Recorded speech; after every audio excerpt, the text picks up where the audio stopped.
So I got the grill pulled off, and the radiator support actually seems pretty solid. I'm not seeing a whole lot of loose rusting or anything there.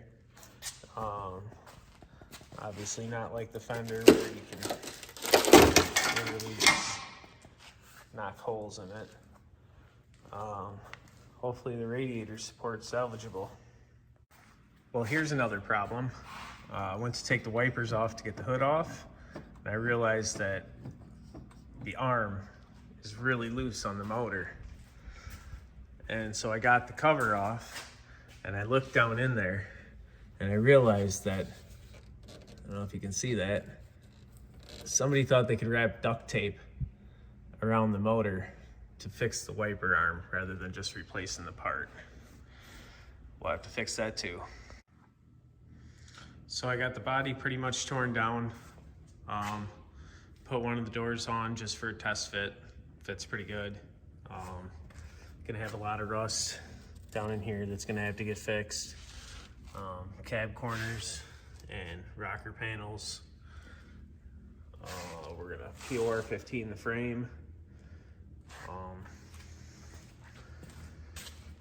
Come around over to this side, you can see damage goes all the way through the floor, out the bottom, and rockers are just trashed. So we're gonna get inner and outer rocker panels, cab corners, put the doors and fenders, which fenders are gonna take a little bit of work because I got the flare off. You can see how rotten this actually was, just disintegrating. There's the flare, but the new fender doesn't have the holes drilled, so I'll have to make a template from that fender in order to get the flares to fit on these. Other than that, everything should fit great. So I'm tearing apart the parts truck for the 97 project, and I just thought I'd show how bad the rust here in Iowa is. Just destroys the frames and the undercarriages of the cars. They just crumble. So this one actually wasn't too bad. The leaf spring, however, you can see here, the top half of the spring is actually missing from here to here because the rust got underneath and swelled it up and broke it. So that was one of the problems. Transmission's also bad. I don't know if you can see over there. Big section of the frame's pretty rotted out right there.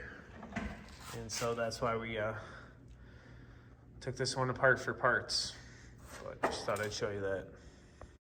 So I pulled the rubber floor out, and that hole there's for the shifter. And this hole here was somebody's way of fixing the floor. And the repair that I have is a piece of carpet glued to what I believe is a stainless steel panel that was sheet metal screwed in. We're gonna have to do something about that too. And now that I got the carpet and rubber floor mat all pulled out, you can see how extensive the rust is. There's a hole literally right through the floor pan. This is all cracking back in here, coming off in big chunks. So what I'm gonna do is I started to pull off, like I pulled the cap and some of the factory seam sealer. As you can see, underneath the seam sealer is where it's rusting from and spreading out. So I'm gonna peel it back to everywhere that there's rust until I get good clean metal. Clean it up, metal ready it, and POR 15 any of the stuff that I don't have to replace. Like I said, I'm not sure exactly what's going to happen with this. We'll see exactly how bad the damage is and how big my replacement panels are when they come. All right. So my panels just showed up for the rocker panels, floor pans. Small little mark in the box, but it's a floor panel, so hopefully there's not too much damage. Let's open them up and see what we got. So I got all the pieces out of the boxes and no real damage to any. Obviously there's some corners that are curled and some edges that are bent, but really high quality inners. I was actually really happy with this. I was afraid it was going to be a flimsy piece of metal, and that's actually really sturdy. A little bit thinner on the rocker panel and cab corners, but metal's here, so we're going to make it a whole cab.